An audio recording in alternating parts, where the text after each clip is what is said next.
Hello, everyone, and welcome to another episode of Illuminati Exposed. I'm your host, Jason of Awake Souls, and I'm joined by the most limitless one, Ronnie Shine Harris. How are you doing, my brother?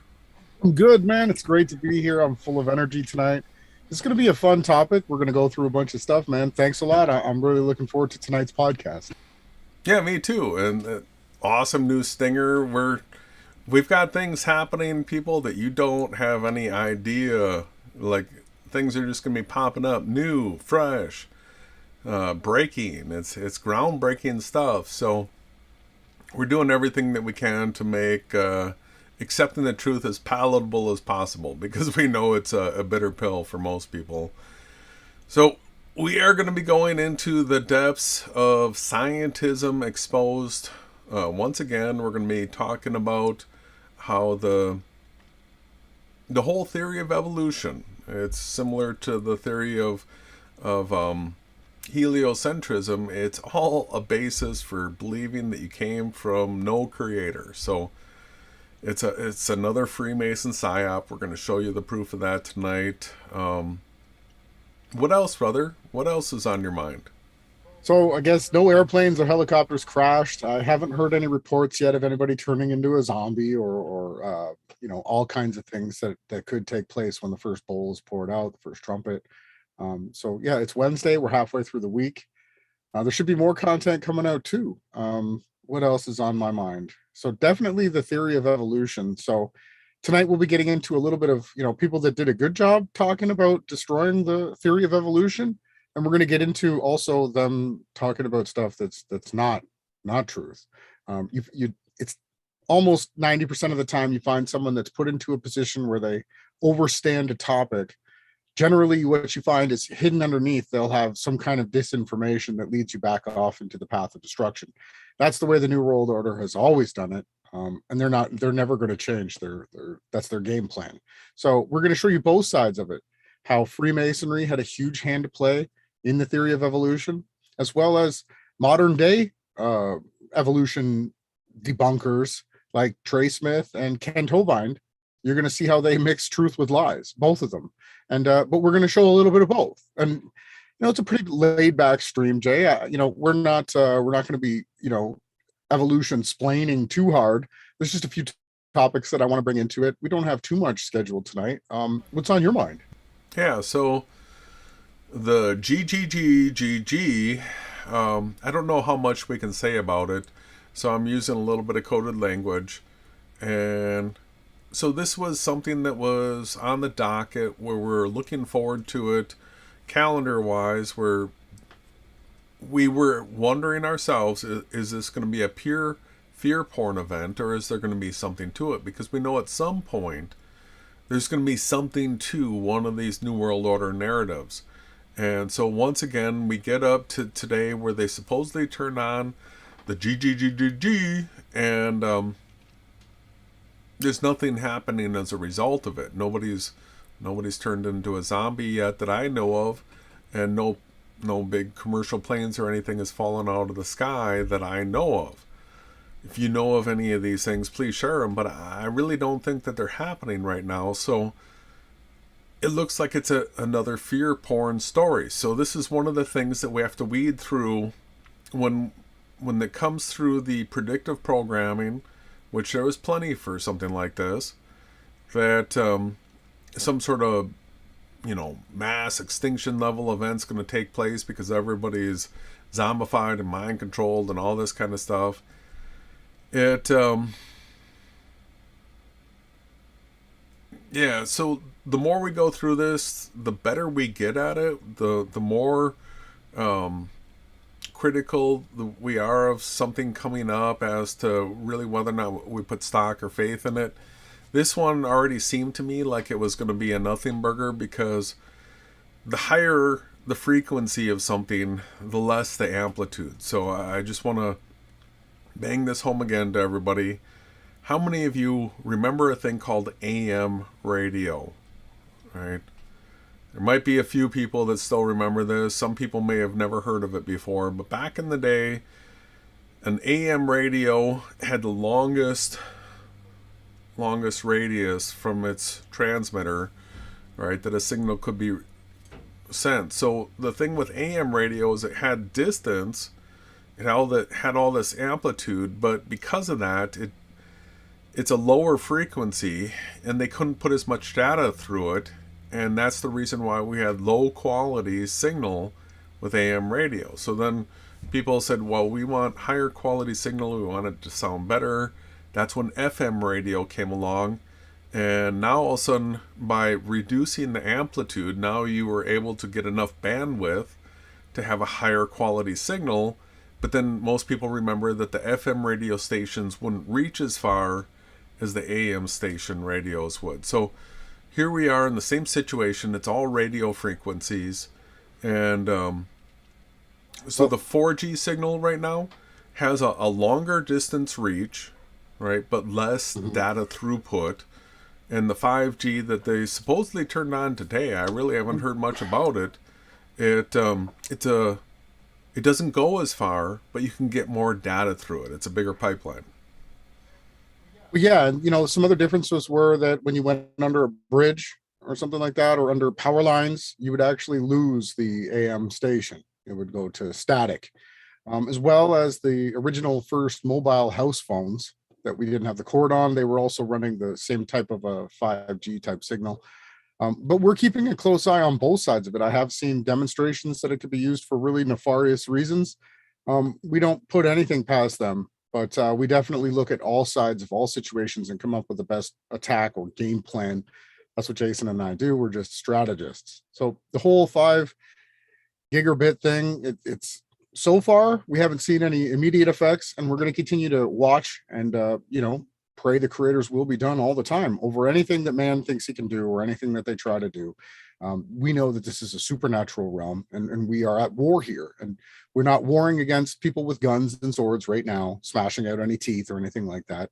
But there will be a time when we actually might have to go to war, and a lot of Christians might have to get their heads cut off. Anyone that doesn't want to follow the beast system, this is going to be probably what happens. Now, can we fight? I'm not going to tell anybody what to do when it comes to your own life. I know if I'm protecting, let's say, my family or whatever, that's a different situation, right? And so we haven't seen any immediate effects yet, but we're still watching. We're still going to pay attention, and we don't trust anything that the people that run the world try to pull on us. We're going to continue to look at this as a distractionary topic, and we're looking behind the scenes at other things that could be going on right now, like the whole Russia-Ukraine thing.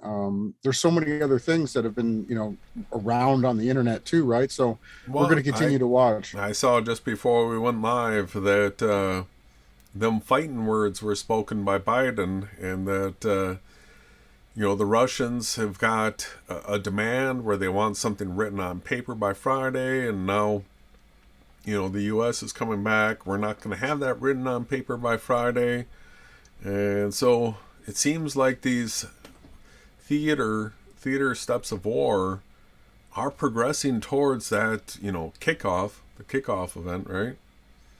It's just so ridiculous. Like, we already know that everybody colludes together. They all fake space together. They all fake the Antarctica Treaty together. But then they have these mock theater wars. So yeah. Oh, and again, make sure you guys tune in for Friday. We're going to have another great podcast where we're going to have memes of the week. We have a new presentation. We're going to start it and keep it rolling.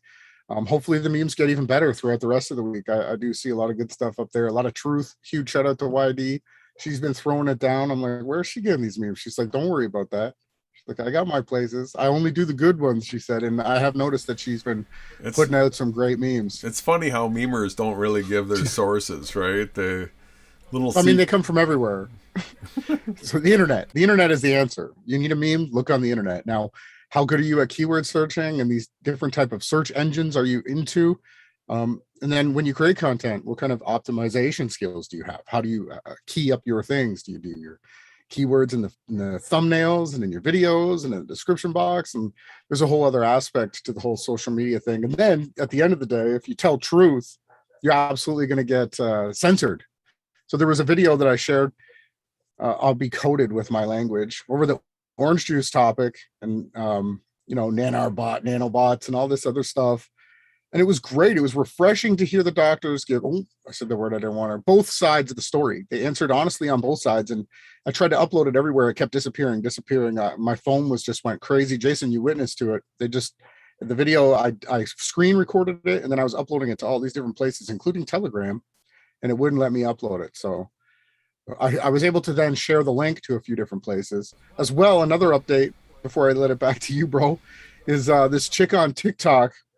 And the order follower type, I guess she's, a Canadian police officer, and she's also like this, she wants to be this famous TikToker. She was putting up this thing about how, IANS agrees with only ear-reviewed IANS. And I came in and said, of course, ear-reviewed science agrees, because everyone IANS that doesn't agree, they just defund you and deplatform you and not let anyone find you. So it's funny that she made a TikTok about that. I said, we'll see. Let's have a debate. We'll see who tells more truth and who spouts more lies like a lawn sprinkler. And that made a video. And, I got her to shout out the Awake Souls YouTube channel. Here's another tip, guys. If you guys are trolling for truth, make sure you get them to say your channel name so that when the people watching the video can then search you, right? These are key things to trolling for truth. And one other topic that I did want to say is that I know that it's a battle, okay? When you're sharing truth, people don't want to hear it. It's like getting burnt by the sun. You just can't. Truth is powerful, and there's a lot of haters, and people that tell the truth generally are the most persecuted in this realm. Yahawahashai said, they hated me first, so no matter how bad it gets, remember what they did to me. And, he was tortured and nailed to a chunk of tree, right, and then stabbed in the side and bled to death. Mind you, he was stabbed in the same spot that Eve was taken out from, too. Interesting enough, right? There's so many different things that a lot of people, and I still have one more rant. This isn't going to end. The serpent seed doctrine, okay? I had to block 2 people on my Facebook. I don't know if they'll reach out if they check out our podcasts. My email is awakeeple@gmail.com, and Jason's is awakesouls@gmail.com. Either of these 2 women promoting midrash scriptures, Talmudic references, and they're arguing with me that Cain and Abel were confunctious twins, and that Cain was the son of an orgy event that happened in the garden, and Satan is the father. And I gave them the scriptural evidence to back up my statement. Even Wikipedia will tell you that they were born with twin sisters. But Google Wikipedia will tell you that they were supposed to marry their own twisted sisters, and that's twisted. It's not the way that the Creator had it inspired and the way that the word was written down. So neither of these 2 trolls wanted to do anything. When I approached them and said, okay, you're going to come on my post, you're going to troll me, you got to read the book that I sent you. Do that and then come back. And she says, I only read the 66 book canon. So I'm like, that's it. She's out. She's done. If you're not even willing to accept someone's evidence and they challenge you and you're there fighting in an anti-position, and mind you, these women are fighting for Eve being a whore, having an orgy, right? That's what this Talmudic midrash stuff promotes. Then they bring this whole Lilith thing in, and they make all these lies from the pit of hell. And I'll never continue fighting back. I brought Zen Garcia on our channel, and we went through the scriptures, and he just denied it. Oh, I don't believe in that book. Okay, so Zen is the arbiter of what's true and what's false, what's canon and what's not. No. If they line up and they coordinate and they match, and you can take a little here and a little here, and they still tell the same story, that's how you know it was Holy Spirit inspired. So anyone that's promoting that Cain and Abel are confunctious twins born out of an orgy in the eat, the God, you really need to ask yourself,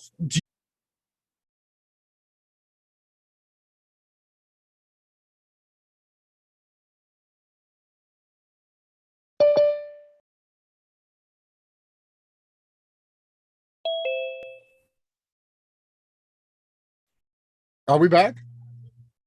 Let's wait to get a confirmation from the chat. I see them saying, oh, they're buffering. They'll be back, though, because I want to finish my statement.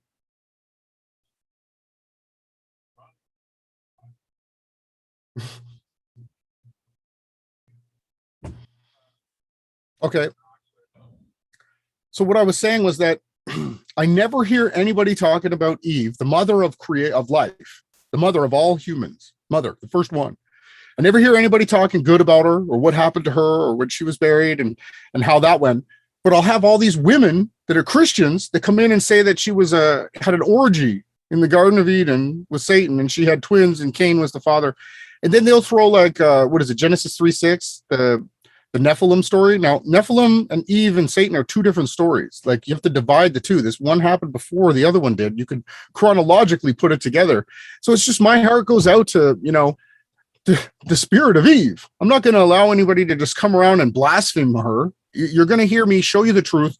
Go to the scriptures, read the different infancy. There's so many different books that we can go into. The life of Adam and Eve, the book of Adam and Eve 1, the second book of Adam and Eve. There's there's another book where it talks the conflict between Satan and Adam and Eve. And these books give us more context. They were taken away from the scriptures so that people would be confused, so that they could have these stupid arguments from the pits of hell, that they had some orgy they got from the Talmud, Midrash. They don't even have scriptures. They transliterate a word where it says that she took of the tree and ate. They say, oh, she touched Satan. That's what they do. And it's blasphemous, right? So if anybody wants to come and debate us, again, my email is awakeeeple. You bring your scriptures, I'll bring mine. Right? And I just want to point out here, let every man be a liar, and that the holy inspired scriptures be the truth of this realm. That's got to be the most important thing. It's the script of the realm, right? So I would really be very careful for anybody else. It's on the other side of the screen. If you're going to start blaspheming things in the scriptures, make sure you actually have scripture upon scripture upon scripture. You should be able to show me 4 books, 3 books, 2 different books at least, where it details the orgy and how it happened and how. So Cain chose to be the son of Satan spiritually. He chose, he allowed Satan to enter his mind and say, you don't want to marry your own, Abel's twin sister. She's nowhere near as fair as your sister, and your sister's older. So he allowed Satan to become his ruler. He gave Satan the authority. Satan led him away. And then what happened? Satan filled him with envy, filled him with jealousy, filled him with anger, right? The rejection of the offering wasn't because he didn't bring good enough vegetables to offer. That's ridiculous, right? It was because the offering was for him asking that he wanted to marry his own twin sister. And the father said no. So what did Satan do? He filled his head, just like he fills so many people's heads, with a lie. And then Abel then slew Cain, smashed him dead with a rock, and then hid his body. And the father gave him so many chances to admit it. He kept the father so loving, so forgiving. Cain wouldn't. And then he cursed him to walk all the years of his life. And then Cain was killed. And these are the scriptures. Now, it never said that he was the biological son of Satan. That's blasphemous. Okay, I'm going to stop my rant now. They took us down when I was doing it. I just want to make sure people realize Christ didn't just do a sacrifice for me and you and everyone else. He was pierced literally in the same rib that Eve was taken out from, at the same time corresponding parabolically with the creation of Eve. Okay, it all parabolically ran together. We're going to understand how this story unfolds when we're in the kingdom. We don't have the ability to expound upon it or show you guys yet. The story hasn't finished. Right. So I just want everyone to be really careful. If you're going to debunk somebody on any topic, do your research, read both sides of the narrative, look at all the context, and formulate the true position. Right. Don't just take one side or the other. Tonight, we're going to be going into some stuff on the theory of evolution. Hear both sides of what the men that I'm going to share, Kent Hovind and Trey Smith, hear the good, and then hear what I think might be misinformation. And you do your own back research. If you don't believe that what Jason's going to share, where we show Darwin clearly was a Freemason, and that the theory of evolution was actually a Freemasonic already promoted theory behind the scenes, he was just basically like a Stephen Hawking. A robot that they roll out in front of you to mock you again, or an Einstein. But yes, my rant is done. Thank you, Jason. I really had to get that out. I was fired up today. Like, I can't believe people.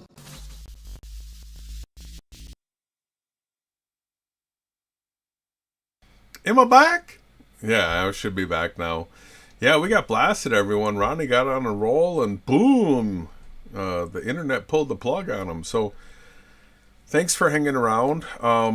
The serpent seed. Yeah, I understand why you get super fired up about it. It's one of the dirtiest and most blasphemous of a lot of the false doctrines. And then so tonight we're going to be sort of like taking another chip off the block of scientism.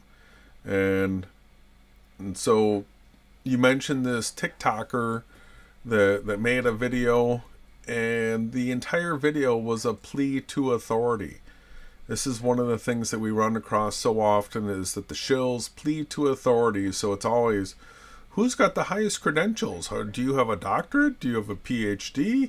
Why should I trust or listen to you? And is totally dismissive of a YouTube channel like Awake Souls. because what are my credentials? Do I have a degree from a university? And so we just want to continue to bang home the point that once you awaken to topics like Earth's a fixed, immovable plane, right? It's not spinning, it's not flying through space. Then all of a sudden you start to see the scope of how big the deception is, because now you have to understand that all these countries that say that they have a space force or something like that they travel to space, they're all in on it. And then it's not just this, then it's the whole medical topics, all of that. What do we see? They're all in on it. So peer-reviewed, all these topics where you've got other people with degrees backing you up, and it's peer-reviewed like that. We are entirely suspect of all that, and we recommend everybody test everything. Make sure that you understand it, that you can document it, and you can verify it for yourself, because what we have shown across the board is that there is a group of these are religious zealots, these are Kabbalists, these are people that support atomism, these are people that support heliocentrism, that these people are out here, religious zealots, promoting these vain imaginations that have absolutely no evidence to back them up.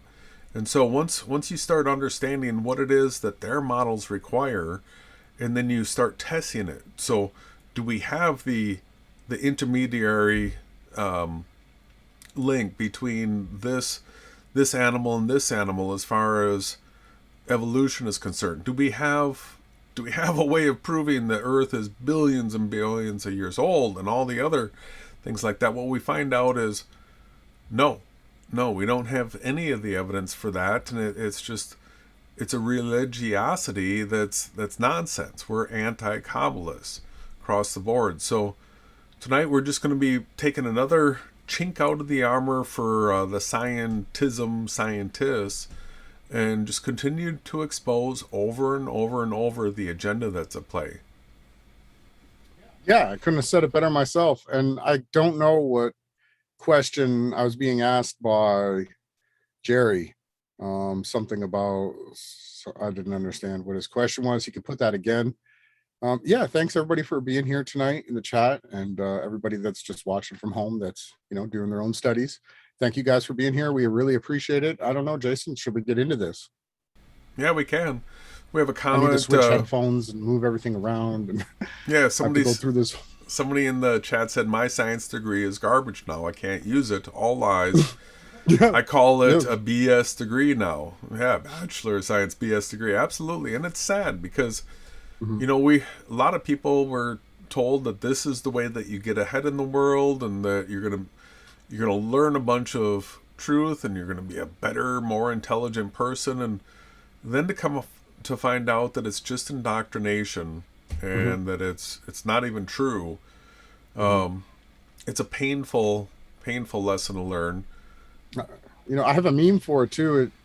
It says along the lines that basically, is it a coincidence that people that are built up through education systems that have them repeat texts that they tell them that these are the same types of people that are suffering from severe cognitive dissonance? They don't realize that they're actually only able to repeat what the text says. They aren't able to think outside of the box, and absolutely are the most trained, indoctrinated people in the creation. And these are the ones that promote science and scientism as a religion. And it takes more faith to believe in the Big Bang Theory, that everything came from nothing, right, than anything else. It's the most faithful religion, more than the Christian scriptures, because we actually have genealogies, dates, maps, different physical things that took place here that we could show you where the scriptures called it out, prophetically announced it, let it know that it was going to happen, and then said, hey, did you see that? That happened. But yeah, brother, let me know when I'm ready to do my switchovers.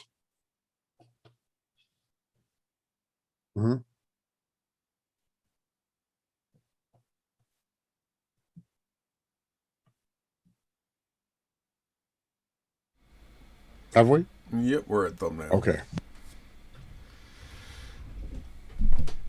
Thank you for joining, everyone. Sorry about that massive glitch we ran into. The internet got wiped out for a second there. But we got through it, and we'll keep going. Ronnie's got some stuff to share. I've got a video as far as the research that I was able to find. As far they didn't like the rant, right? What? They didn't like the rant. No.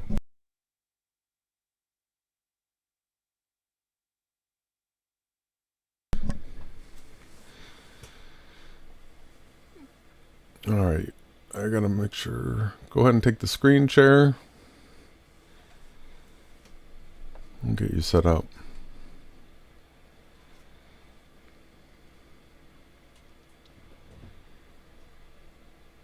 We've got Yahweh's daughter in the chat. Mimi's in the chat. Derek Nelson. Yeah, and sorry about the dropped section. We will get faster at this. I actually have to switch my headphones and adjust things in my studio because it's a small area that I make work. It just takes me a bit longer, and then Jason has to talk while he's doing the same thing. So, I mean, now I'm here. I don't have a screen share on my side, but I'm thankful that you guys are here. We're almost through this week. A couple more days, right? 2 more days. We'll get a weekend, and I'm looking forward to it. Hopefully everybody has uplifted spirits. We just got to continue to try. You got to start a screen share. Who? You want me to go first? I thought you were. No, I thought you were. No, you had to set up with the whole Freemasonry and Darwinism. Oh, okay. The start. I'm sorry. I would have had it already. I thought you were getting ready to share. Oh, and Derek Nelson, thank you for the compliment. Trade school is absolutely legit. Anytime you can learn how to build something with your hands is the way. Unfortunately, if you're not a Freemason, right, or a Jesuit or any of these other secret societies, your ability to get to the top of that trade is probably going to be stifled. But you can gain a lot of knowledge from learning how to build things. I absolutely support that. 1 billion, trillion, infantillion %. Build. All right. We should have... Yeah, loud and clear. Everything's good on my end. I can see a video on the screen that's just shocking to see. Yeah, can you believe this? So I started doing the research looking for proof that Charles Taze Russell was a Freemason, because you had mentioned that you had seen like some memes about this, and that this is what was going on.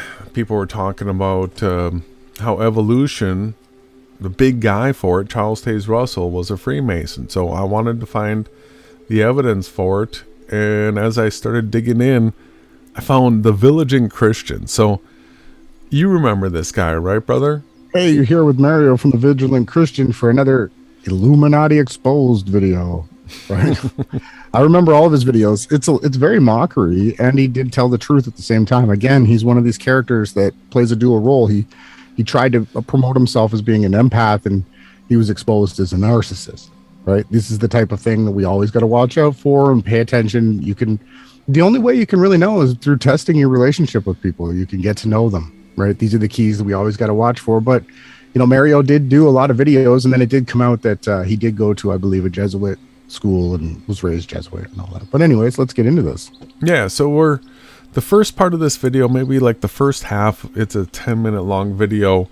The first half of it's going to be a little slow, but then we're going to get the meat of it, the evidence coming from Mario as to why we would say that Charles Darwin is a Freemason. So let's get into it.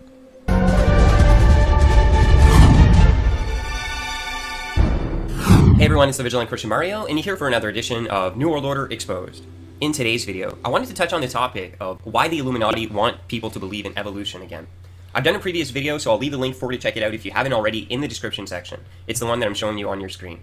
I show how the Illuminati have an agenda to deceive the masses into believing that they are evolving, that in fact they came from primordial soup, gaseous crystals that magically appeared out of nowhere after a Big Bang explosion, and then after millions and millions of years came and just created different organisms and grew until we got to what we have today in modern man. But, this begs the question, what's next? And ultimately, that's the Illuminati's deception. They are preparing humanity to deceive them because they are going to be offering humanity a step in evolution with transhumanism. So transhumanism is basically when man will merge with machine. Ray Kurzweil, a Google executive, has been... Is this coming through in the live stream because Good for me. yeah, it seemed good, but I'm just not seeing. I'm gonna refresh the stream. It doesn't look like it's moved on. Yeah, it's frozen. Huh? What's going on? Making me mad. Why are they messing with us? They don't want us to expose evolution. It's been exposed for like 20 years. Ken Hovind did it way long. Like, what's going on here? Should you Yeah, I'm trying to figure out what's going on here. sometimes maybe maybe run the intro piece again? Yeah, I'm gonna flip back and forth. If that doesn't work, then scenes. I'll get you to see your mouse. There you go. All right. So Good, let no, me it's know good. let me know if you can hear this. Check it on the live stream. Good catch, bro. Good catch. Thanks. Hey everyone, it's the Vigilant Christian Mario, and you're here for another edition of New World Order Exposed. In today's video, I wanted to touch on the topic of why the Illuminati want people to believe in evolution again.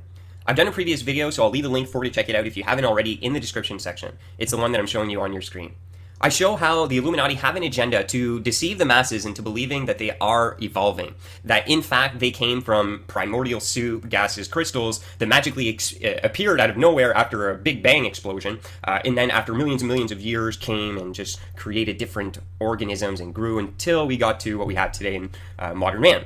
But, you know, this begs the question, what's next? And ultimately, that's the Illuminati's deception. They are preparing humanity to deceive them because they are going to be offering humanity a step in evolution with transhumanism. So transhumanism is basically when man will merge with machine. Ray Kurzweil, a Google executive, has been talking about 2045 and the fact that that is when this singularity is going to occur, where humans will be faced with a choice to either evolve with machine or to be outdated. Because if we look at technological evolution in itself, it is far greater than human evolution. Technology evolves at a way more rapid rate than humans do, and we can't keep up. So ultimately, in the next couple decades, according to Ray Kurzweil, and futurists and technology specialists, if we do not merge with machine, we will be left behind in the evolutionary chain. So this is what's going to happen. Humanity will be faced with this choice, and those who have been brainwashed by the Illuminati to believe this will hook themselves up electronically to the beast system and be damned forever.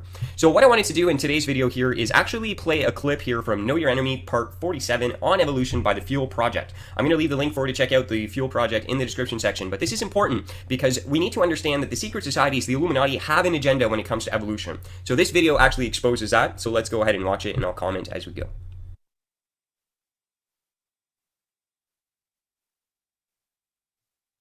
With the British Royal Society acting as the headquarters of the propaganda machine, they now needed to introduce the science itself. That science was Darwinism, or evolution. Given that the founding members of the Royal Society were Freemasons, whatever science they came up with would only be an extension of their occult doctrine. The theory of evolution is nothing less. In The Meaning of Masonry, W. Elm Wilmhurst reveals the worldview underpinning the new Masonic science. This, the evolution of man into Superman, was always the purpose of the ancient mysteries, and the real purpose of modern Masonry is not the social and charitable purposes to which so much attention. You see, I just want to point out here that the goal of the Illuminati, these secret society members that go into these mystery schools, is to evolve into Superman, which is essentially into gods, to use the occult mysteries to transcend their lower nature into godhood. And that's what they're going to offer mankind. They're going to say, hey, everybody, the time for the evolution to Superman has come. Hitler wanted to do it. He was trying to create the superhuman race. And again, we have the Illuminati, crazy Hitler types in our world today who are going to present this, but in a great way. They're going to say, hey, this is evolution. Don't you know we've been evolving? This is the next step. Yeah, so Mario comes in with some like total overstanding on the topic, right? He knows. He comes from this position of authority. They're going to become gods. They're going to be supermen, right? Where does he come with that authority? How does he know all that? Is it New World Order? He's gone now, right? He's gone now. Come along with us. Attention is paid, but the expediting of the spiritual evolution of those who aspire to perfect their own nature and transform it into a more godlike quality. And this is a definite science, a royal art, which it is possible for each of us to put into practice, whilst to join the craft for any other purpose than to... So now they're talking about definite sciences, right? But then joining the craft? study and pursue the science is to misunderstand its meaning. Later in the book, Wilmhurst reiterates this theme. Man who has sprung from earth and developed through the lower kingdoms of nature to his present rational state has yet to complete his evolution by becoming a godlike being and unifying his consciousness with the omniscient, to promote which is and always has been the sole aim and purpose of all initiation. The spiritual implications of So let's just take this bit by bit. What was the sole purpose of the initiation? We're talking about Masons and all that right now. It's to promote, well, it says to promote, which is always and always has been the sole aim and purpose of initiation. That was that you can become a god, right? That was what was the proposition put forth by Satan in the garden to Eve. Unreal, right? Yeah, you can become like God. with the omniscient, to promote which is and always has been the sole aim and purpose of all initiation. The spiritual implications of the theory of evolution are something that few people ever stop to consider, so I want to really highlight this. What was the lie from the serpent in the Garden of Eden? It was that by attainment of knowledge, by our own efforts, we would become as gods. Now what does evolution teach? It teaches that we are constantly evolving onwards and upwards over time, and if we are constantly evolving throughout time, where is the end goal? And this is exactly... Oh, I thought that was you coming in, No, but that was that Mario. Let's let You're Mario. going to overstand them. That's what I thought. exactly what I'm talking about. This is why it's so important for them to deceive people, because they have this evolution coming, this great deception at the end of time, that man can evolve into God. And this is just setting the stage for that grand deception. Surely the end goal is when man has reached absolute perfection. We cannot evolve beyond perfection. And what is another name for absolute perfection other than godhood? Evolution is the exact lie from the Garden of Eden. So I want to stop here and make a point. In this philosophy here, the purpose of evolution is to reach perfection. I just really want to bang on the point that perfection is a concept that truly is unattainable because it's unique to every individual. It's a bad word to use. Now, when you're talking about being saved in this world, you can definitely use terms like being the most righteous, being honest, not lying, not harming people. All these things speak to perfection, but perfection is really just a false concept. That because if I envision my perfect world, I'm picking the Caribbean aqua beach with palm trees, where somebody else might be picking the Colorado adventure where they have a mountainous thing and snow and all that kind of stuff. So perfection is a false ideology. All we can do is strive to be sinless. Yeah, to be righteous, to do the good things in our day, in our choices. And the whole theory of, evolution where things are getting better, it's absolutely, it's opposite of that. Not opposite, sorry. It's the reciprocal of it. We're devolving. Like before the Great Flood, we lived for 1,000 years, right? And I believe that humans ate a lot of vegetables and fruit back then. It was more that type of thing. And then after the flood, then there was the meat that brought into the whole equation, and our lives were shrunken down to this small amount. So, it seems like what science does is they usually go opposite of the reciprocal of the truth. Whatever's 180 degrees the other way, that's the way they go with all of their science. And then they just pay people to say it. Yeah, so by having this false expectation of perfection here, now all of a sudden they've introduced the term godhood, because, if you're going to sign up a bunch of Christians, you're going to tell them you're supposed to reach perfection. And, well, it's a false concept. And then they say once you've reached perfection, then you're a god, right? Now you are a god.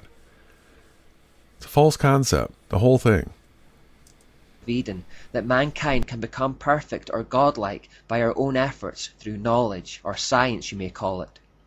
Through the idea of evolution, Freemasons introduced the occult idea of becoming to the masses under the veil of science, the belief that man is gradually evolving towards enlightened godhood.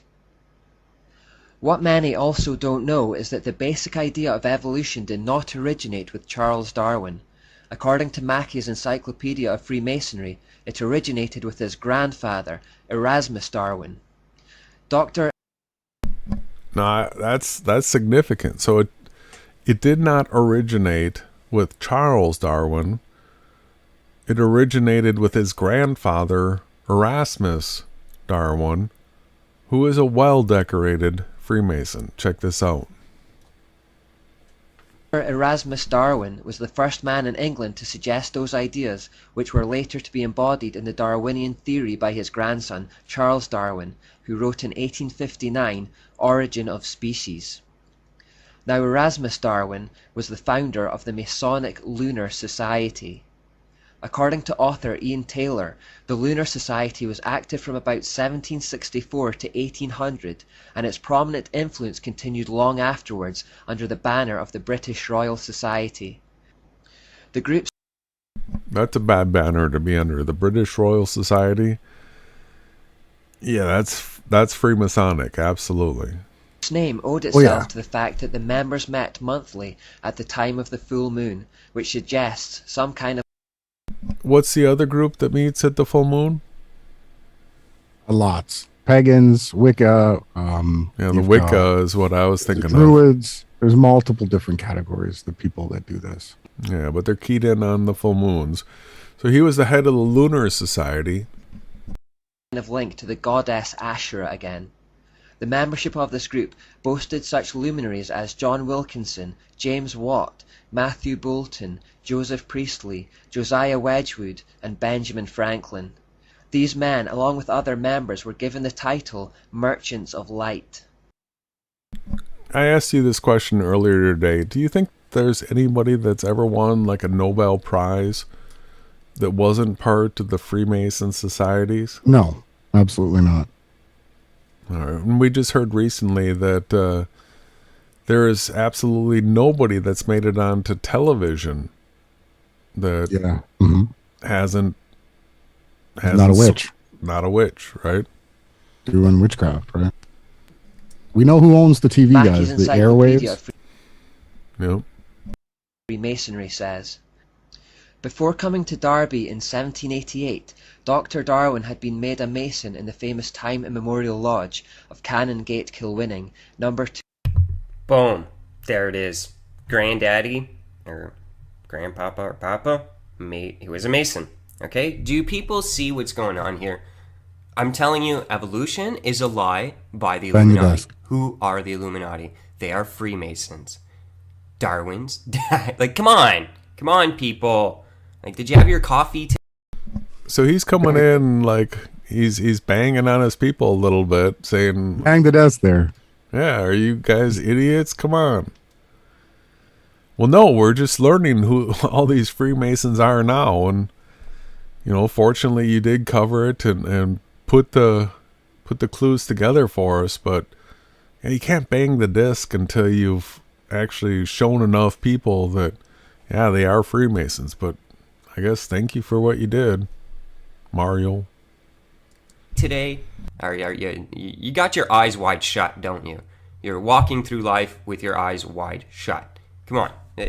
Evolution is a Freemasonic lie. It's really their satanic doctrine masked that man is supposed to evolve into godhood. Wake up, people. You're being lied. There is a conspiracy out there. Stop being brainwashed to think that conspiracy theorists are crazy. It's actually sometimes crazy to not believe these conspiracies because they legitimately are happening. Wake up. of Scotland. It's Sir true. Francis Darwin, one of the doctor's sons, was made a Mason in Tyrian Lodge number 253 at Derby in 1807 or 1808. His son Reginald was made a Mason in Tyrian Lodge in 1804. The name of Charles Darwin does not appear on the rolls of the lodge, but it is very possible that he, like Francis, was a Mason. If there's any of you that have been in a Masonic family, this stuff is passed down generation to generation. It's not something that you just stop. So Although Charles Darwin, his name is not found, so we can't say 100% that he was Mason. His parents, and if you can tell, his ancestry is Masonic. So he might have been chosen by them for a special agenda, and they knew that he couldn't be known publicly as a Mason because then they would tie it back and draw the connection and expose the lie. But that's probably what happened. I mean, Daddy... Expose the lie. So here's an interesting point that why would a Mason not want to be known as a Mason? Because once truth seekers start making the connection as to all the lies that the Masons are behind, as soon as you have a guy like Charles Darwin come along and be connected to the Masons, it discredits him. So he wasn't on the books Mason. What's being pointed out by Mario is that he was a generational Mason and he touted the Masonic narrative. So his grandfather was the first one to start talking about these ideas of evolution, and then he was commissioned to write the book. So good chance, very good chance that he was a Mason. That's the point of this. And Granddaddy and all the way up there, it seems like they're all Masons. So come on, they're all Illuminati. Darwin was an Illuminati. He was in an Illuminati family. Gonna pause. Wake up. So what we're trying to say is whether or not Darwin, so if Darwin, they didn't call him sir, I doubt that. But what we do know is that his grandfather, right, or his dad, was a master Mason, right? And that's the one who came up with the dogma. So it doesn't matter what you want to say about Charles if he was just promoting someone else's Masonic, disinformation. Yeah, I'm going to flash the thumbnail here. And so in the thumbnail, there's a number of pictures. On the left-hand side, you have the Masonic sign where the guy sticks the hidden hand in the jacket. And that's what Charles Darwin's doing in the pose. And then he's also doing the devil horns real clearly. And then he's doing the sign of silence real clearly. Code of silence. So these are all things that he was specifically photographed doing for a reason. And that's because he was a Mason. Yeah. In 1794, Erasmus Darwin wrote a book called Zoonomia, where he expanded upon his theory of evolution. It was based on the occult concept of becoming, the gradual process of attaining godhood. Even before then, however, John Locke, a prominent Freemason and member of the British Royal Society, had taken the Hindu idea of reincarnation, which had been brought to Britain by the East India Trading Company, and formulated his own ideas on evolution based on it. The British Royal Society accepted his ideas, and they also received the support of the male members of the Darwin family at the time. 2 centuries later, this occult concept of becoming would be transmitted to Charles Darwin, and the origin of species would be born. So the evolutionary theory clearly had occult roots that predated Charles Darwin by a long way. These occult ideas were developed by Freemasons before Darwin brought it to public attention with his book. Now remember, the reason that we had deism was at least partly because people couldn't explain the origins of life. So I'll just end it here. I'll leave the link in the description section for to check out the rest of the video, but I just wanted to highlight the part where he exposes Darwin as an Illuminati satanic Freemason who is promoting a satanic lie to brainwash the masses in the preparation for the Antichrist. Woo! Laying it down, Mario. Illuminati Satanist. And what's funny is in the video he's got Trey Smith screen recorded into the side right here, and that's the direction where you wanted to take this, because Trey Smith and Kent Hovind are now the guys that talk about evolution, right? Did I lose it? That is absolutely correct. All right. Do you want to take the screen share? Sure. Cool. Yeah, so that was Mario. He's got a very sordid past, everyone. I don't think he's active anymore. But he was doing some Illuminati exposing right there, and he went after Charles Darwin, and I think the evidence that he shared is worth checking out. Yeah, so let me know when we're good to go. All right, you should be good to go.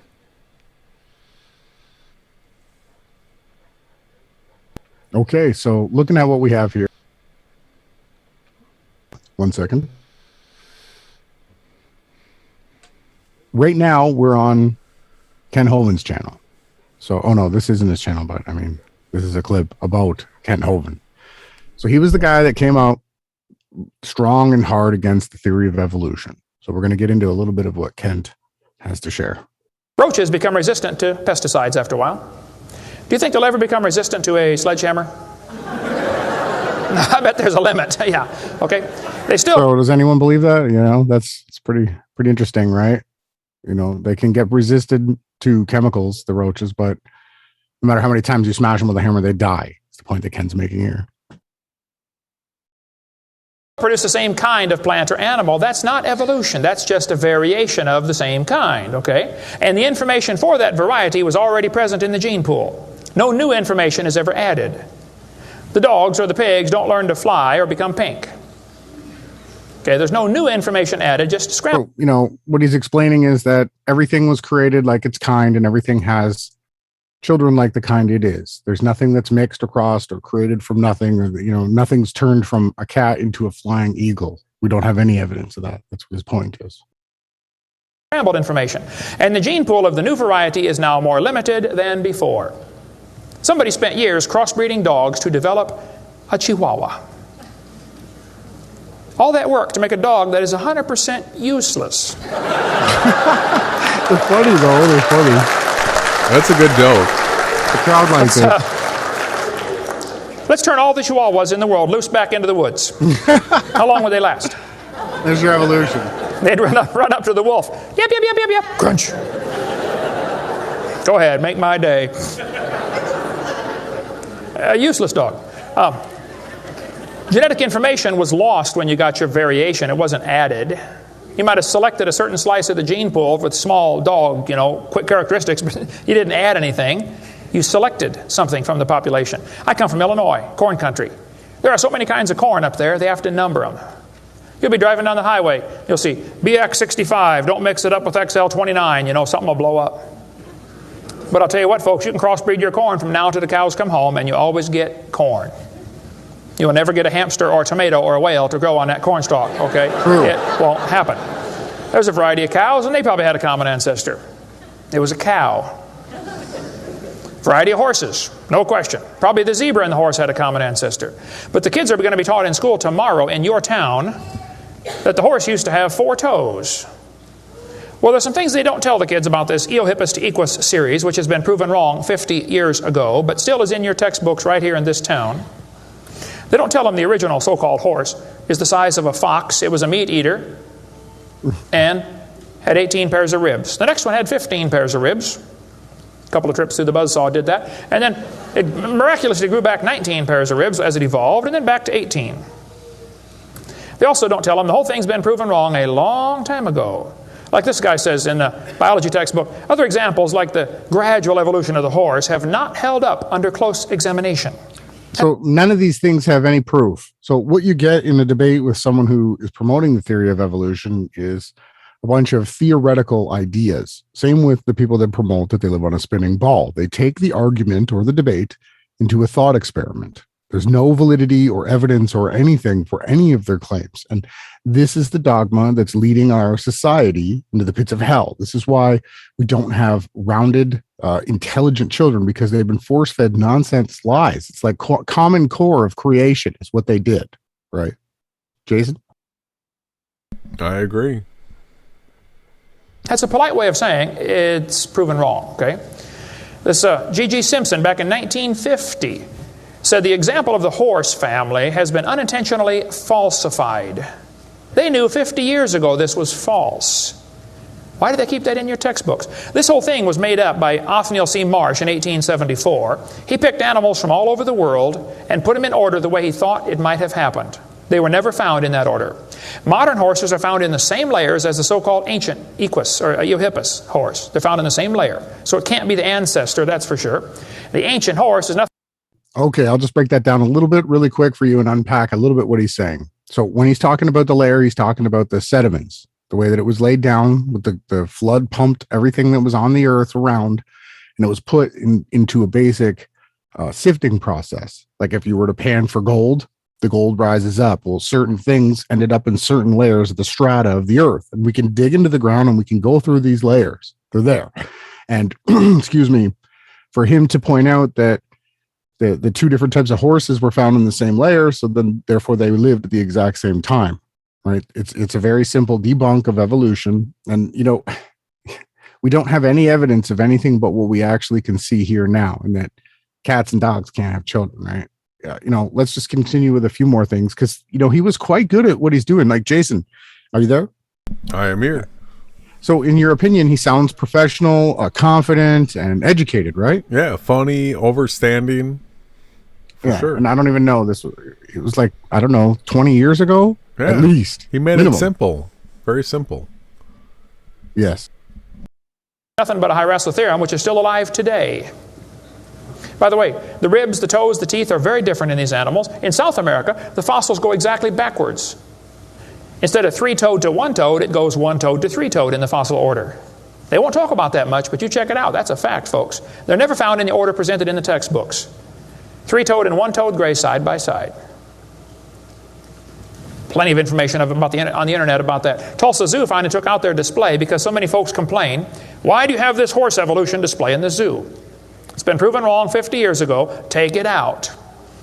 And you folks ought to get together with your school board and say, look, on page whatever it is, 952 of our textbook, it says the horse evolved from a four-toed ancestor. Let's cut this page out. If you had a page in your textbook teaching the kids the earth was flat. Oh, ouch. Ouch. Whoops. Let me play that again. If you had a page in your textbook teaching the kids the earth was flat, You would would it be stay okay with that to demand school. that page be removed? Hold on. Rip it out. You don't have to buy a whole new book. Just cut the page out. It won't cost the school anything. How many of you would volunteer And he comes to with help the cut hand pages sign out right and as he does all bring that. your own scissors? See? If you had a page in your textbook teaching the kids the earth was flat, I gotta hear it again. You got to watch the hand sign. would it be Here okay to comes. demand that page be removed? You don't have to buy a whole new book. Just cut the page out.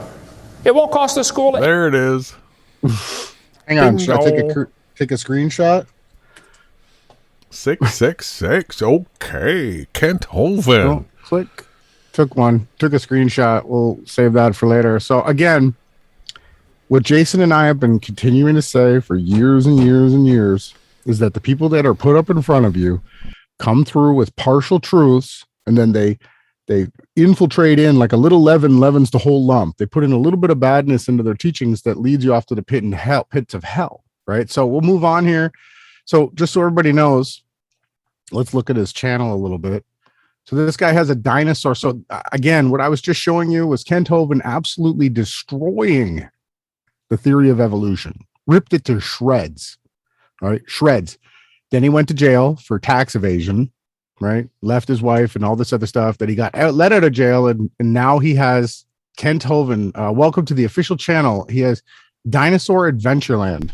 Oh. Yeah. And he hinges his entire thing upon evolution, with the dinosaurs being the, 100 and, he says there's the gap theory where hundreds of thousands of years took place and it's just not written about in the scriptures. He goes off into this nonsense fairy tale land.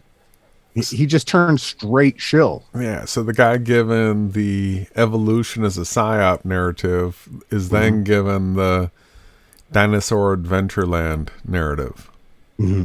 It's weak. Yeah, it's And you can go ahead. we saw the same thing with the Black Hebrew Israelites with bringing out the true name of the creator. They didn't get it quite right, but then it's got to be part of a group that is an obvious psyop. Like any true Christian can see through the hatred of a group like that. Look at this thumbnail. Hold on. Are you kidding me? Flat Earth is a tiny hat hoax. The Bible is dead wrong. You remember the channel that was really, really, really gross? This was his logo. Remember, he got taken down fast, but he did come out with some good debunks of the AE map model. So again, all Kent does is grandstand on this stupid model and say that the Earth is a sphere, right? Because there's no dome, right? There's multiple heavens. And he can debunk it every which way you want, because it's a debunkable model, because it's not real. It's not, we don't live inside a snow globe. No, it's just nonsense, right? But this is Kent. This is what you get. And Tiger Dan quit Flat Earth as soon as this guy was released out of jail, and they were friends, right? Tiger Dan tried to model everything like this, and he figured out that it was wrong, and so he just quit. He just said, "Oh, now the Earth is a sphere again." So let's get a little more of this. Sit around and hand everybody a breath every time they need one. Okay. So Kent also argues that most of the scriptures are just metaphors, right? There's no earthly or heavenly. It's just a metaphor. It's just a figure of thought. He just made the whole world covered with air, and you can breathe it anytime you want. Oh, man. Okay. After these things, I saw 4 angels standing on the 4 corners of the earth, beholding the 4 winds of the earth. Does the earth have 4 corners? Yes. How can a circle have 4 corners? How can a sphere have 4 corners? Yeah. Jackass. You took my point. Like, hang on. I got to ring the bell. You guys are lucky I haven't made a new stinger. When we see people make jackass comments, we need to make a stinger for that. I'll be getting back to you guys with that one. A sphere. How many corners, Jason? He's got this Tesla coil thing, right? How many corners does this sphere have back here? There's no straight lines on a sphere. Well, how many corners? How many corners can you count? 0. None? Zero. None. There are no corners on a sphere, Ken. How can he be the guy that debunked evolution, taught the kids the truth, was fighting for the truth, fighting for it, then to come out and deny the truth of the shape of our realm, and then to promote that dinosaurs are real, right? You can go to his Christian place and dig up dinosaur bones, supposedly, right? You guys tell me, how is this even possible? Yeah, he's going to debunk the Freemason New World Order AE map model because it's half of a sphere, while he goes for the full sphere, and neither of which have any straight lines. And there's again, no 4 corners. They're theoretical thought experiments. No one's taken a picture of the sphere or the AE map, right? But the scriptures say that the earth has 4 corners. 4 quarters of it can be sectioned off, right? A sphere has no corners. There's no end. There's no end. Constantly in the scriptures, the ends of the earth, the end of the earth, the ends of the earth, over and over again. And there's tons that talk about it being flat. But anyways, this guy is an absolute shill. It's gross. Like I said, he's got the whole, do I still have his channel? This whole dinosaur theme. You can go to his place and, look at this. Like you're doing baptisms there. Creation. Knock it off. Get dinosaur eggs? Knock it off. Hawaii. Now, if you evolutionists think that evolved, you need your head examined. We're still calling it evolution. Just say, glory to God for your infinite wisdom. Is it that hard to give God glory for his amazing creation? Knock it off. I couldn't believe in that. And he promotes Ball Earth. That dumb religion of evolution. Is this where they dig the dinosaur bones out of? Jesus Christ. A little bird can teach us a great lesson. This plover, the sandpiper, the killdeer, all related, and that's not evolution, it's a variation of the same kind. So stop believing you came from a rock and give your heart to the Lord Jesus Christ. Thanks for... He's got this symbolism. Right? He's got some good carpentry going on, right? There's some headers. Yeah. So this is the dinosaur park you can go to. Man, right? even Eric Dubay knows better, and he's not that bright. We're gonna look at rocks. We're gonna talk about dinosaur bones and spheres everywhere. Are you a sluggard? What does it say? Just as the ball naturally seeks the path of the least resistance, people seem to do the same. The Bible calls lazy people sluggards. Just as the ball never gets anywhere because it seeks the easy way. What? What is this? A sluggard. Are you a sluggard? What is he teaching here? Some people never have anything because they never work.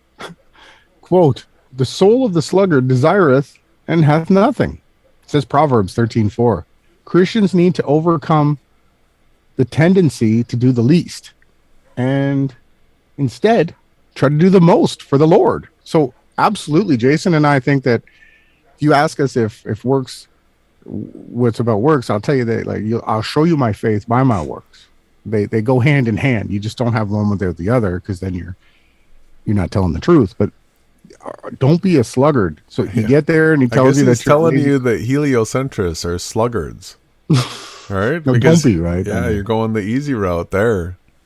Whew, wow. Hopefully that didn't peak too loud. Sorry, everybody. So let's move on now. So here's a friend of mine. When I became a truther, it was Trey.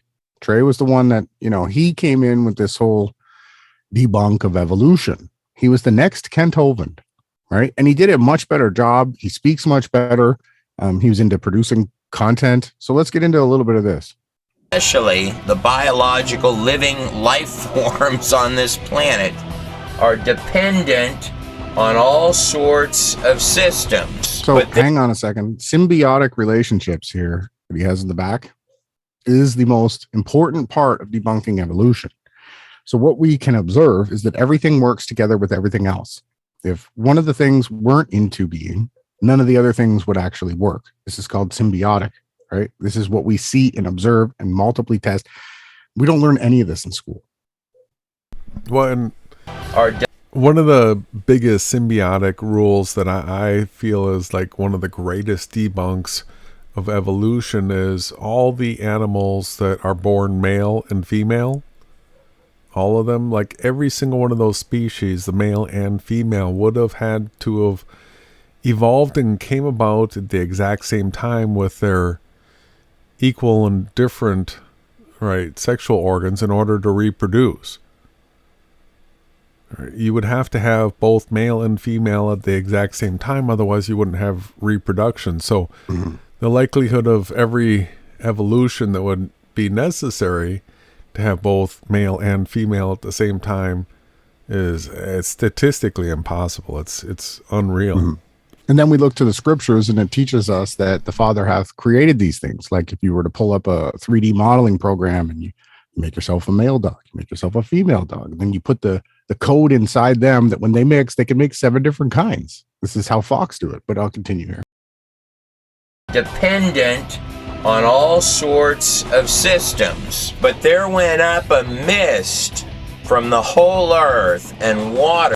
So again, you're going to get heliocentrism. This is absolute CGI you're looking at here. I'm sure Trey knows. We've already made videos about them. I don't want to bang on them too much, but we'll get to that. The face of the ground. If we were intellectually honest about it, the symbiotic relationships that we would need, particularly for the biological stuff in a single cell to exist in this place, would be trillions and trillions and trillions and trillions of things when we really began to poke through and see how many things was actually dependent on. And to be intellectually more honest about it, would probably turn out to be the entirety of all of the systems on the earth itself, or a significant portion of those systems. But just to keep this simple for this test of evolution, we're going to toss all of that stuff out of the mix. In Genesis 1:11 it states, "And God said, let the earth bring forth grass, the herb yielding seed, and the fruit tree yielding fruit after its kind." Single cell, again, the odds of one cell in this place are 10 to the 39,970 to 1. That's the dictionary wants to get in on this. That's the one thing, the cosmological constant that I've been banging on. I did learn it from Trey. And so this is the tuning. When the scientists, the supposed smartest people of the realm, got together and tried to map out the symbiotic relationships, and they put all the data into these programs where they did simulations of things, and it turns out that 10 to the power of 3,970 39,970, right? Jason, am I reading this wrong? Has he got a decimal in there I can't see? 3,970. 39,970. Yeah, I think he says it wrong here. 10 to the single cell. Again, the odds of one cell in this place are 10 to the 39,970 to 1. Does anybody know? Does anyone here know how to do math? Do you know how to do math, Jason? That's the amount of zeros that you have to add. So you got 10. Now you have to add almost 40,000 zeros after that. All right, so it's a huge number. Yeah, it only takes 6 zeros to get you up to 1 million. It only takes 9 zeros to get you up to 1 billion. Now imagine going to almost 40,000 zeros. 40,000 zeros to 1. To 1. That's the chances of us being here right now listening to this podcast. 39,970 to 1. You times it by itself each time, right? 10 times 10 times 10 times 10. And then as the number grows, it continues to be multiplied by the other number, right? You understand that. That's the power of, Jason. Yeah. 10 to the power of 39,970. But yeah, you're just calculating it with the zeros. That's exactly how it's done too. You're right. Yeah, I'm pretty sure that you can just take that and It's a lot of zeros, right? I did a video turn where I it ran into the places. zeros. Yeah. I ran a bunch of zeros up the screen. It was fun. Are 10 to the 39,970 to 1 for one single cell. Of course, anything over 10 to the 50th power in mathematics is considered absolutely absurd. They're believed to be 10 to the 82nd power atoms in the entirety of the universe. But So 10 to the power of 87 observable atoms in the whole entire universe that the Big Bang Theory came up with. He's counting. You see the difference? 40,000 to, right? Let's hear it again. Yeah, it's huge. So once again, atoms is 82, I think he said. It's Kabbalistic, right? Nobody's ever observed an atom. It's a concept. We're into the thought realm again. The thought realm concept. from the ancient Greeks. But still, even at the size that they hypothesize, right, where we're made up of millions and millions or billions or trillions or whatever of atoms, each one of our bodies, and then we're supposed to contemplate Earth and the sun and everything else in what they call the universe, right, which is another false concept. They're saying 10 to the 7th power? 82, I think. 82nd power? Knowable or observable atoms. Atoms in the whole universe, quote unquote. Right? The Googleplex wide or whatever. Yeah. So that's the whole thing, right? Where they show you the sponge looking thing and they say, this is the boundaries of the universe, right? But it's expanding, but they can't measure it expanding. They say it's all relative. Let's keep going here. power atoms in the entirety of the belief to be 50th power in mathematics is considered absolutely absurd. They're believed to be 10 to the 82nd power atoms in the entirety of the universe. But for the purpose of this, we're going to have to, at bare minimum, give our test the symbiotic relationship of at least the plants. And tree yielding fruit, whose seed was already in itself after his kind also. And God saw that it was good. So again, when I challenge people to debates over creation, like Bust and Justin Best, he's going to need to bring me something that explains exactly the way that the scriptures explain how creation came into being. Because if it's not a better theory, or if it's not more observable evidence, it gets thrown into the garbage like that fast. No appeal to authority will win. This is truth against truth. What Trey is saying here is absolutely true. Like this was some great stuff that he put out. I have to give him the credit for it. And he took some of this stuff from Kent Hovind. He was inspired. So was people like Skeebers. Skeebers was a huge Kent Hovind guy. These were young men in the southern states that were Kent Hovind was from the southern. He would go to these places and give speeches and teach people truth. And then he inspired another generation of other people to grow up and do it. But unfortunately, they still promote lies like the globe Earth and dinosaurs. Didn't Trey have an Alex Jones background? Yeah, he worked for Alex recently, last year or two, right? That's He went to right, yeah. Israel for Alex. But anyways, let's just work on this. I want to point out the good. So this is the truth, ladies and gentlemen. You can find truth and lies, and you can keep and hold fast onto what's true, and you can throw the lies away about anyone or anything, anywhere. A bum on the street, they know truth, they got truth. It doesn't matter. You can't discredit them. It doesn't work that way. Definitely need the plants because we're breathing oxygen in. These plants are really, really critical.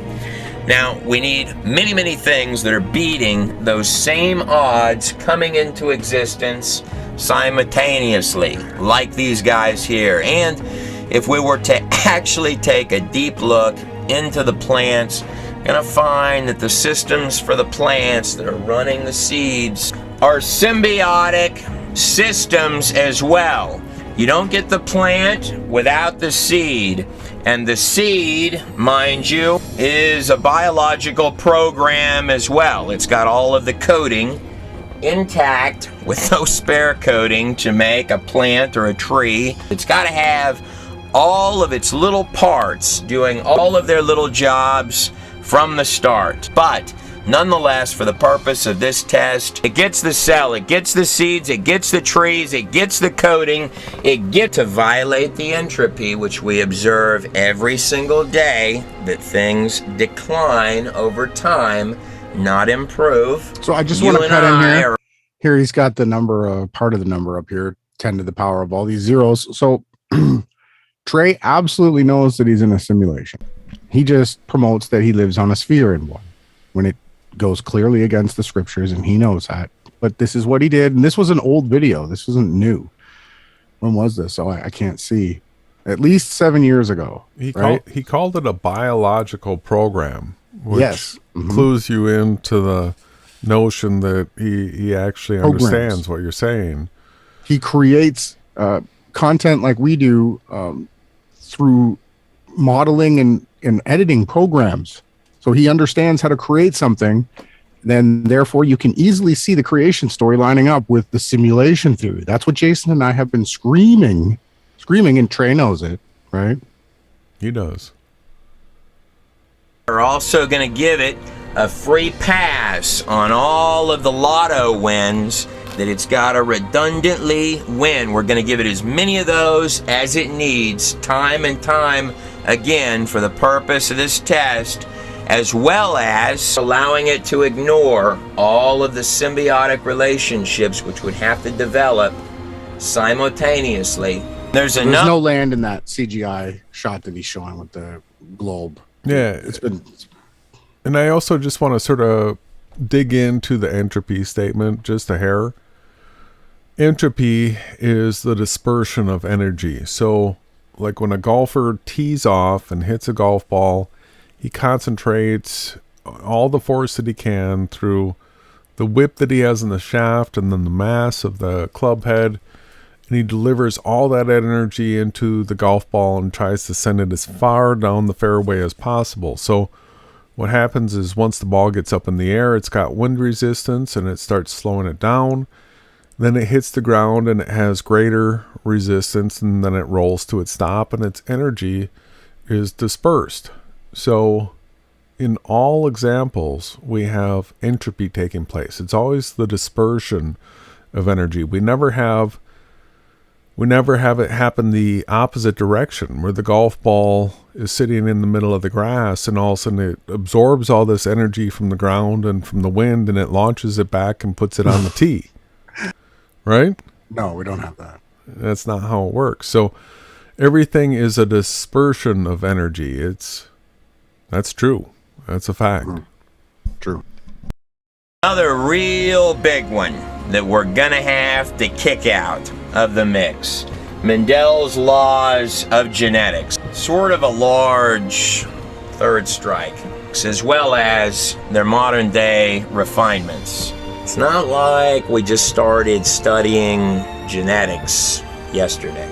We're talking about biological software, and I hate to even compare DNA strands to any of our stuff. For example, DNA uses 4 2-bit code. Our computer software uses 2-bit binary code, little ones and little zeros. This is 4-bit.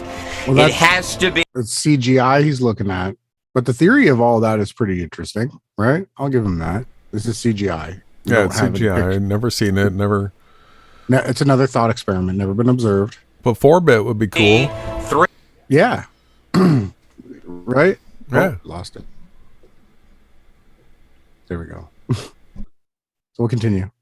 Three-dimensional and configured properly because it's making three-dimensional biological organisms. He does the hand signs too. I mean, he does do it.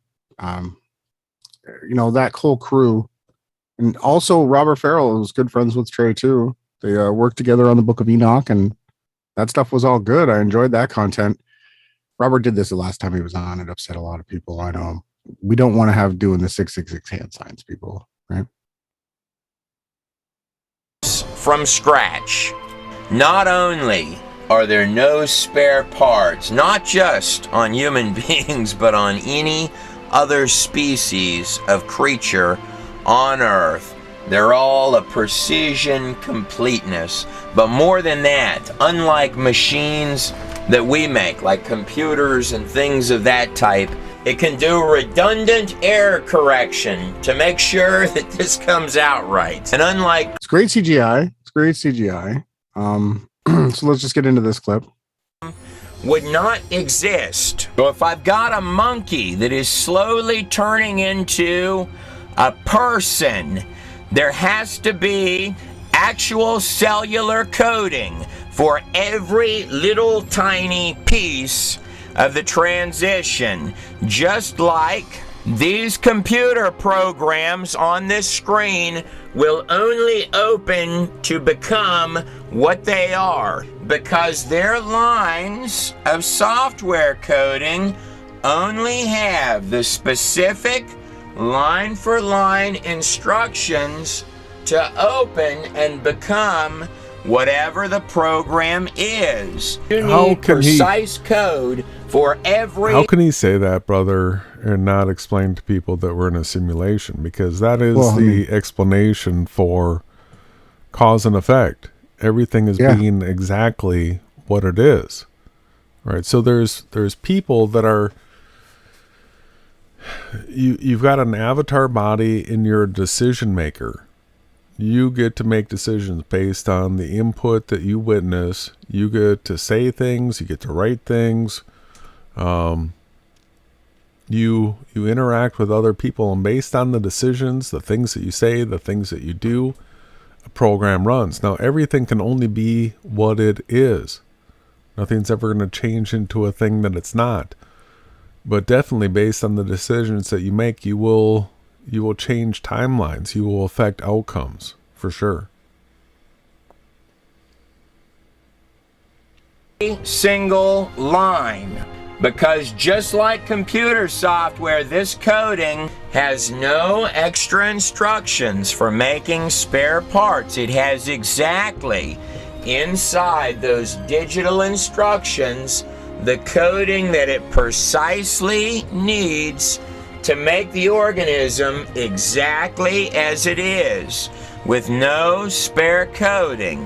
What do you imagine might occur if I took one of these programs on this screen and began adding random lines of mutant junk code to one of these programs on this screen? Would it increase and make the program evolve to become a better program? Or, option B, do you think that adding random code, junk code, and mutation code to precision genetic software might not ever get a dog to change body plans and all of its genetic coding and become a whale? So what do you think? If we were to add junk code to one of these pieces of software, one of these programs, does the program fall apart, or does it become a better program? So that's a pause spot. So absolutely that if you add junk code to any program, including a model, it falls apart. It just crashes out. Error, error, error. So the fact that I don't know why he's doing the hand signs. I know everybody. I've heard it. I want to get past that.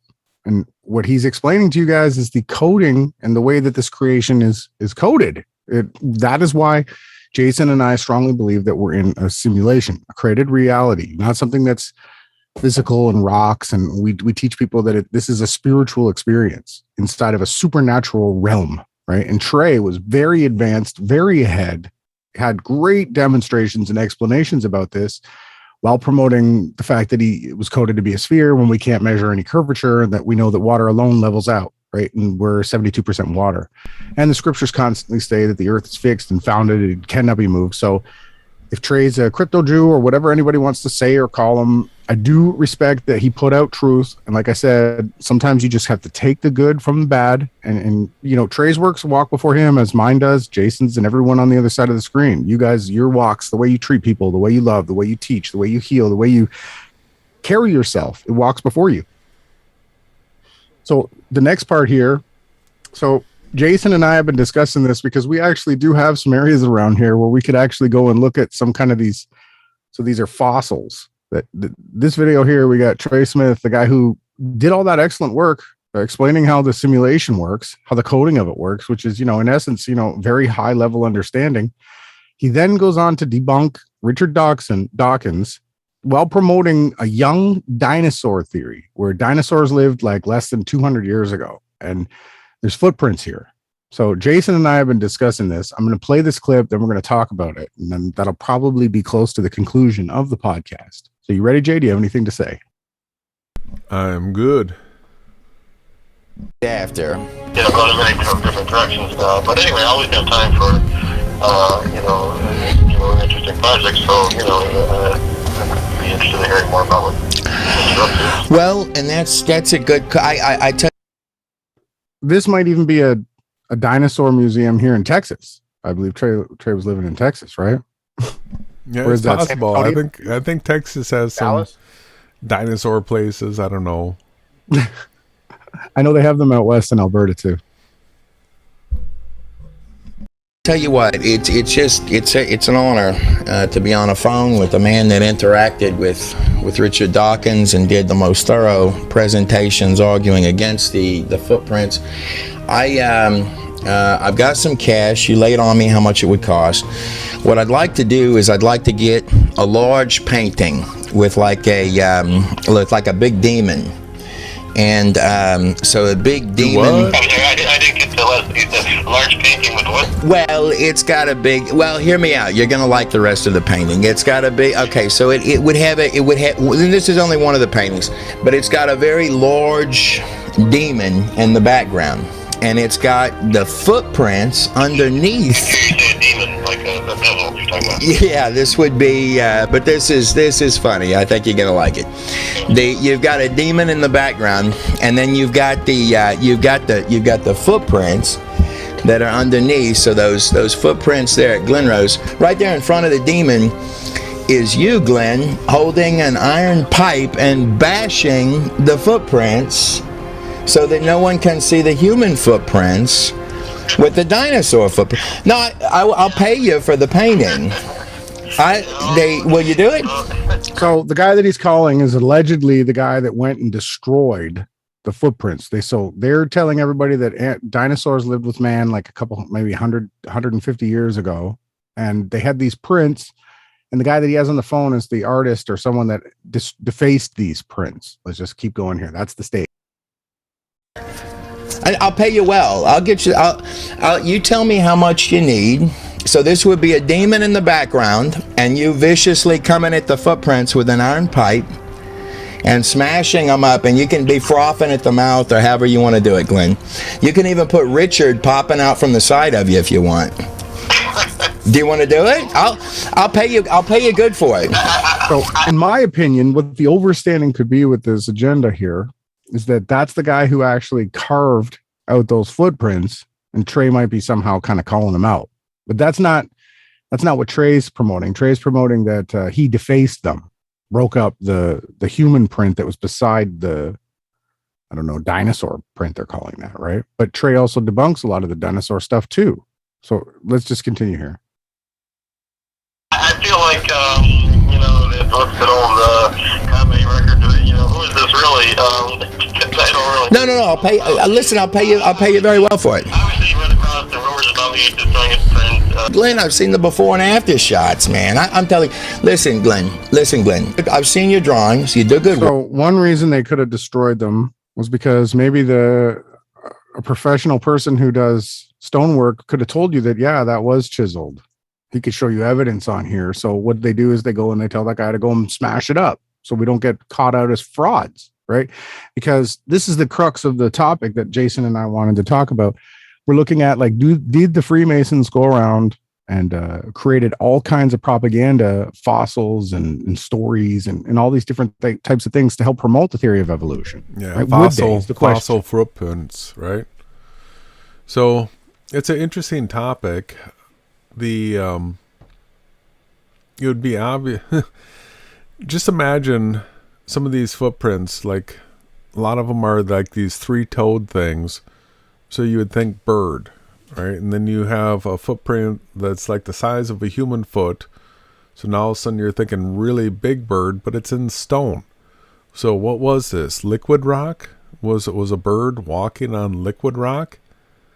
Because it's actual stone now, stone. So Austin's got a number of these areas. I told you I've seen a couple of them already, and I want to take you there, and I want to go check this out and do our little investigation. But the idea of a big bird running around in liquid rock, leaving footprints, seems far-fetched to me. I'm a little skeptical right now. I'm with you on that. I want to take further investigations into this. Did we have some kind of dragon or large winged bird, sort of pterodactyl-like, that actually existed and maybe died off? I don't know. But we do have these prints here in Texas. Like you said, you've seen them, right? You've walked these places, and we need to look into it more. But what Trey's showing is just this guy. This looked like that, and then apparently this is the after picture. We'll watch a little bit more. I'm telling you. Listen, Glenn. I've seen your drawings. You do good work. Look, you destroyed the footprints. I'm still really confused what this is all about. But no, this is what it's about, man. I told you at the opener of the call. I'm looking for some artwork done, and I could think of no better than... It's interesting, the data point we get here. A whole string of tracks appeared destroyed in one day. A whole string of tracks appeared destroyed in one day. Okay, so the whole entire row of them that were there, one day they were destroyed. Okay. Opener of the call. I'm looking for some artwork done, and I could think of nobody better than you to draw the image. You're doing artistry. I'll pay you for it. I'll get you the cash immediately. Draw a picture. Yeah, I don't really know this all about. Anyway, whoever this is, the track that he was talking about is still there. Doesn't even look that different. Glenn, that's a heck of a slip, my friend. That they don't look all that different. Yes, Glenn, they look very, very different. Here's the before and here's the after, Glenn. That is an enormous difference. And more than that, the argument has actually become, since it went from this to this, the Darwinist argument is, what idiot would believe that's a human footprint? Glenn, that's what that footprint looked like. Men spent decades, hundreds of men, doctors spent decades excavating out there. And then one single day, footprints went from this to this. And the very men who had invested their lives, their monies, their labors, and their efforts in that site, in diligently documenting it, were changed like that. So I don't know how much actual truth is behind this theory. So Jason and I have to do investigations. So it's good that we brought this up. So did man walk with some kind of giant beast? Or do we have giant beast proof? So we got the whole Sasquatch, then Bigfoot. And, I don't believe in Bigfoot. So they have prints too. Here's the problem that I have with it. If you look at the before, you can see the outline of a foot there, but it's a raised relief. Yeah, I know. It looks upside down. I agree. We'd have to see it though, up close and in real life to actually, figure out exactly if that's a bump up where the bump in should be, because it does look that way. I have to admit, It looks like a race relief plus. Mhm. How is it that they had liquid rock back there and people were walking around barefoot on it? Well, the argument is that it was mucky settlement, and then man walked through it, and then that hardened and turned into rock. But I don't think we have any evidence of. I've never seen mud turn into rock yet. Right? Never. So volcano. It was if he was walking through volcano. Yeah, mud, that's liquid rock. That might create. But you don't do that barefoot. No, you'd burn your feet to death. That's it. You'd be stuck in it dead. Maybe that's what happened at these footprints. So we have to look into it further. And like I said, I don't want to be too harsh on Trey. I'm going to put the link for this video in the chat for anybody. Unfortunately, for me to teach it to children, I'd have to cut out all the globe disinformation, because I don't teach anyone lies, especially not if I was trying to educate people. I'm always trying to find content that, is everyone can watch. I try not to, lose my temper or swear all the time. I like to keep it clean so that we can teach people, because the goal of us, Jason and I, we're here for free. We don't make money. This is a passion project, and we want to just teach as much truth as we can. So Trey and Kent did do an excellent job at debunking the theory of evolution. They came up with great examples, especially Trey. Trey took Kent to the next level. Trey took a simulation, right? Trey, and that was just a snippet from this video. He talks tons about how we live in a coded reality. He over and over and over again, he makes point after point after point. But I strongly disagree with all the stuff that I can disprove, where I don't hold fast to things that I've discovered and researched to be lies. And then I check them on Jason and then on YD, and we check them on all the people like Joseph and Seth in the chat, all these different people. We back check all of our stuff. Everybody do your own research. But yeah, I thought it was great tonight. If you get the thumbnail up, I'll end the screen share. You can take it back from me when you want. If people would like more content like this, leave us a comment below if you'd like to see us do more on the debunking of evolution, and we can, right? Absolutely. Yeah, the thumbnail's up. And I appreciate everyone that showed up tonight, and especially the people that showed up in the chat. We like having that input, the back and forth. And the comment section, everybody, that comment section is a lonely place for me. Try leaving a comment after a video if something spoke to you. It's much appreciated. And can we play the stinger on the way out so I can watch it this time? Yeah, absolutely. And there'll be more of these stingers too, you guys. Make sure you tune on Friday. There'll be a new segment on Friday called Memes of the Week. You don't want to miss that, okay? I'm looking forward to it. Yeah, I thought your Vigilant Christian Mario Illuminati Exposed clip was on point, showing that Darwin's dad was indeed a master Mason. And Grandfather. I messed it up twice now. I wouldn't assume that his dad was too. Yeah, so, probably. Yeah, that's what I'm going to assume. So Freemasonry, Freemasonry brought you lies and disinformation about creation, and then modern people that debunked it, like Trey and Kent, also bring you Kabbalism, spherical Earth nonsense too. So you have to be careful when you take any information from anybody. Make sure you take the truth that you can hold fast to and get rid of what's lies. Absolutely. Where is the only place anybody's going to learn any of this, brother? Only on the Yahawahashai News Network.